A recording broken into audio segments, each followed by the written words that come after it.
Dagdag na tulong ng US para sa Pilipinas, nagpapakita umano ng matibay na alyansa ng mga bansa. Brigada Sheila Matibag, ibrigada mo! Brigada!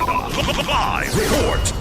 Inihayag ni Philippine Ambassador to the US Jose Manuel Romualdez na ang karagdagang pondo mula sa Amerika ay patunay ng patuloy at matibay na alyansa sa pagitan ng dalawang bansa.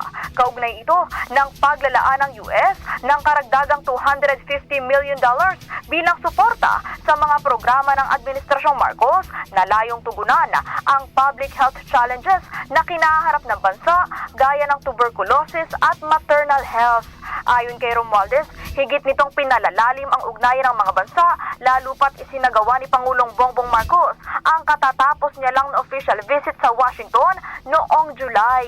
Maaalala naman na noong Hulyo rin ay inanunsyo ni US Secretary of State Marco Rubio ang nakalaang $63 million na pondo para sa Pilipinas upang suportahan ang energy, maritime at economic growth programs ng bansa. In the heart of changing lives, ako si Brigada Sheila Matibag ng 105.1 Brigada News FM Manila, The Music News Authority. Ang bahaging ito ay hatid sa atin ng Guard C Plus with Zinc Capsule. Always protektado ang kalusugan.